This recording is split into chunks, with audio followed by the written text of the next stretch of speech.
lagi. Bismillahirrahmanirrahim. Assalamualaikum warahmatullahi wabarakatuh. Alhamdulillah, membantu. Pertama-tama marilah kita panjatkan puji serta syukurnya kepada kehadirat Allah Subhanahu Wa Taala yang telah memberikan kita nikmat kesehatan sehingga kita bisa berkumpul di ruangan ini. Langsung saja tanpa basa-basi terlebih lanjut, kita ingin mempresentasikan mengenai penelitian kami di tempat Poltekkes Kemenkes Tasikmalaya dengan judul evaluasi dan optimasi kinerja jaringan yang berisi mengatasi antrian atau queue akibat overload pengguna pada jurusan RMIK Poltekkes Kemenkes Tasikmalaya. Sebelumnya perkenalkan dulu kami dari kelompok 20 kelas A dan D. Saya sendiri Pedas Baik Maulana dan rekan saya Najwan Nurhidayat. Dalam presentasi kali ini yang pertama ada beberapa pembahasan dari 1 hingga 6. Yang pertama itu adalah latar belakang dan rumusan masalah. Yang kedua tinjauan pustaka. Ketiga hasil dan analisis kemudian. Keempat penyebab antriannya. Yang kelima rekomendasi optimasi PCQ dan yang terakhir kesimpulan dan saran. Kondisi jaringan saat ini jurusan RMIK atau Rekam Medis dan Informasi Kesehatan sangat bergantung ya pada koneksi internet stabil. Ya, kenapa? Karena akses sistem informasi berikut bersifat elektronik digital. Mau bagaimanapun jika mendengar hal tersebut akan terikat dengan internet atau jaringan. Permasalahan yang sering muncul status queue di sisi router saat jam sibuk akademik itu biasanya karena lonjakan tertentu yang kami akan bahas lebih lanjut di slide selanjutnya. Namun sebelum itu kita apa sih masalahnya? Kita bahas dari atas hingga bawah. Bagaimana struktur infrastruktur jaringan yang ada di jurusan RMIK? Apa faktor utama penyebab terjadinya antrian koneksi? Bagaimana performa jaringan berdasarkan parameter QoS standar telepon? Dan yang terakhir ada solusi optimasi apa yang paling efektif untuk mengatasi masalah tersebut. Tujuan penelitiannya yang pertama ya menganalisis kinerja jaringan dengan parameter throughput, delay, dan paket loss menggunakan tools yang tepat. Kedua ada identifikasi penyebab utama antrian pada jam sibuk, terutama pada siang hari di jurusan RMIK tersebut.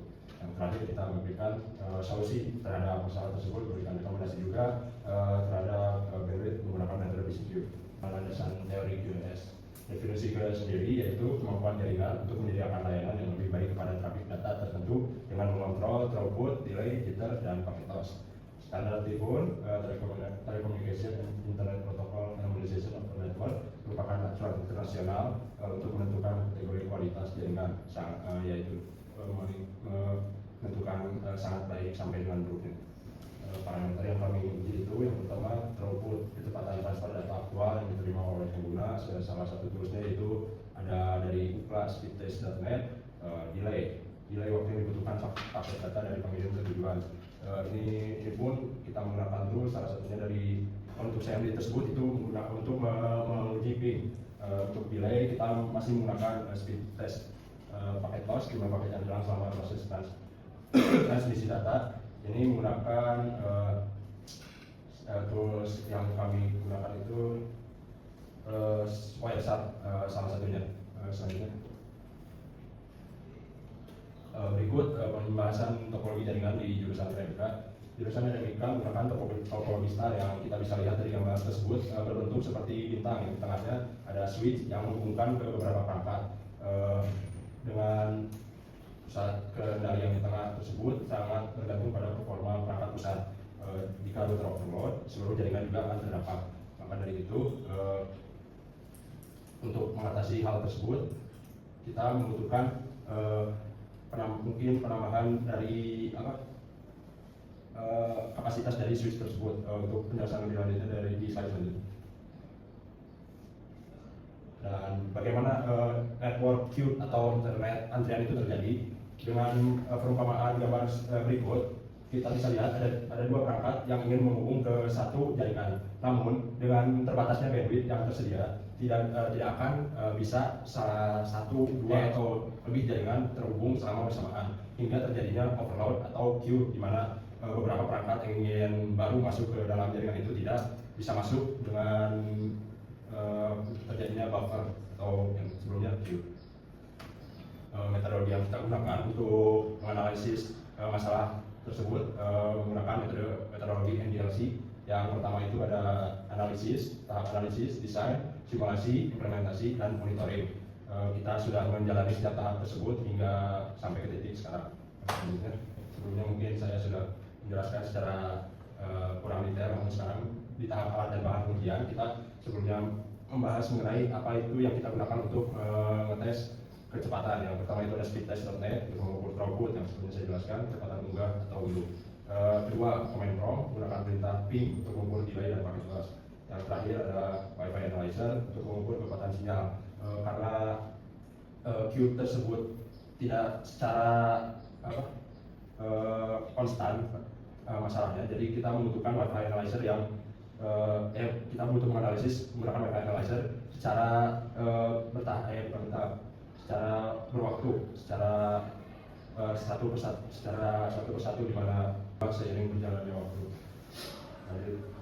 Untuk hasil kemudian QoS yang kita dapat, yang pertama throughput atau hasil unduh.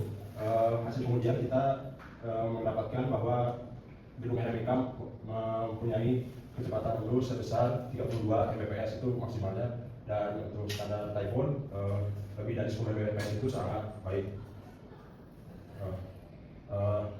Untuk upload kita mendapatkan hasil kemudian hingga 18 Mbps dengan standar Typhoon yang kita lihat lebih dari 5 Mbps itu terbukti sangat baik.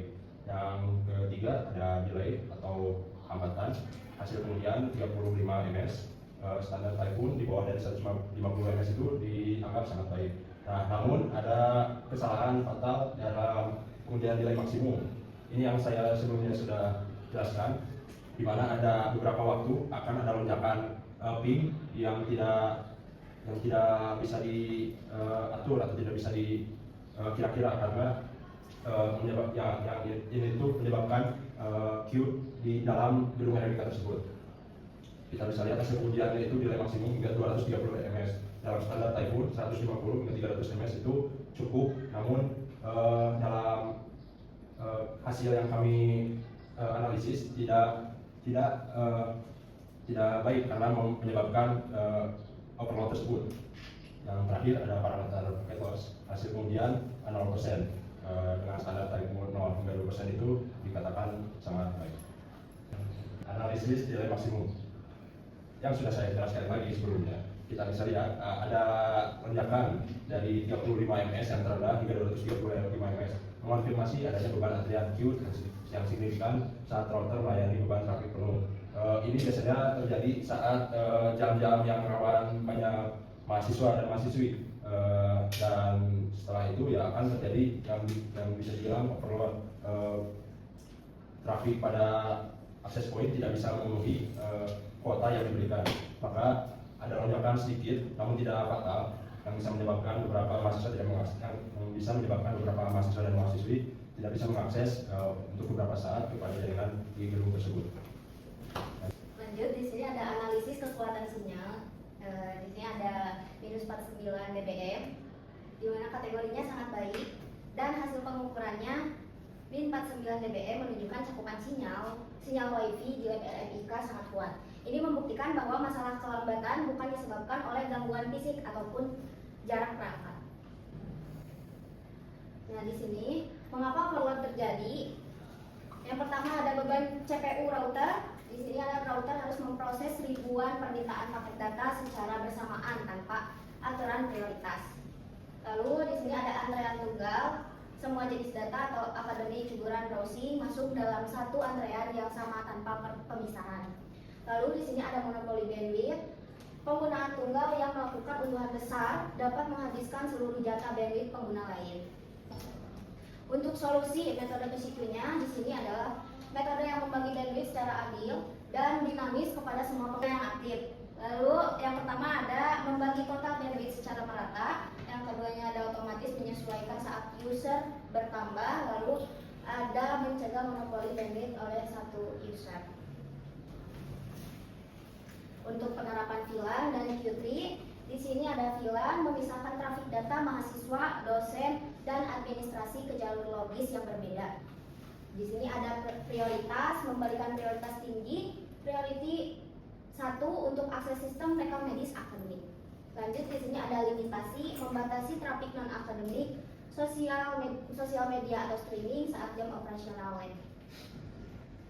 Untuk ringkasan implementasi, pada langkah optimasi ada konfigurasi PCQ, satu VLAN segmentation, Q3 prioritization, monitoring berkala. Lalu prioritasnya di sini konfigurasi PCQ sangat tinggi dan hasil yang diharapkan distribusi bandwidth-nya adil dan otomatis.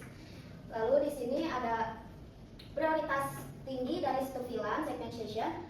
Hasil yang diharapkannya yaitu pemisahan trafik dan peningkatan keamanan. Lanjut, yang ketiga ada Q3 prioritization. Untuk prioritasnya tinggi. Hasil yang diharapkan akses sistem rekam medis lancar.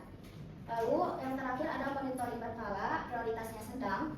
Stabilitas, untuk hasil yang diharapkannya stabilitas performa jangka panjang. Nah, pada kesimpulan dan saran, kesimpulannya infrastruktur fisik memadai, namun manajemen trafik belum optimal sehingga terjadi queued connection yang meningkatkan delay. Lalu untuk saran, segera terapkan PCQ dan Q3 untuk menjamin kualitas layanan pada sistem rekam medis dan pembelajaran di RMIK. Sebelum kita mengakhiri presentasi kami, apakah ada yang ingin ditanyakan sebelum?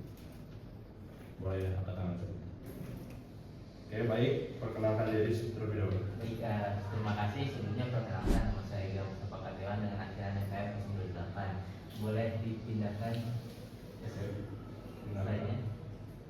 Satu lagi ya. Cara membatasi trafik non akademik dan akademik saat jam operasional itu di mana sih? Oke, izin menjawab sebelumnya. Dalam lingkup Wi-Fi berarti yang wireless, kita bisa mengakses terlebih dahulu router yang digunakan oleh gedung rekam medis tersebut. Misalnya dalam router Huawei dengan URL 192.168.1.1 itu dan mengakses dan sign in kepada itu kita bisa memblokir beberapa website yang salah satunya mungkin website sosial media atau streaming. Apakah cukup? Selanjutnya, apakah ada pertanyaan kedua? Ya, baik, perkenalkan terlebih dahulu. Terima kasih sebelumnya, izin mengenalkan diri, nama saya Adinata dengan MPM 046. Boleh ditemani dimundurin slide-nya? Saya pengen meng-highlight bagian yang masalah utamanya yaitu Q8 ya. Nah, apakah bandwidth ini tuh bakal ngaruh nggak ke si Q8-nya gitu? Jadi kalau ngaruh, mungkin boleh tolong dijelaskan. Oke, izin menjawab untuk pertanyaan Adinda. Iya, benar si bandwidth itu bakalan ngaruh kalau misalkan si bandwidth itu nggak cukup, traffic yang masuknya bakalan terjadi antrean atau queue itu. Nah, kalau misalkan sebaliknya si bandwidth itu cukup, antrean itunya nggak bakal terjadi antrean. Karena untuk sesi pertanyaan yang dimaksimalkan untuk dua pertanyaan saja. Cukup sekian. Mungkin terima kasih atas perhatiannya. Mohon maaf jika adanya kesalahan dalam mempresentasikan hasil kami. Wassalamualaikum warahmatullahi wabarakatuh.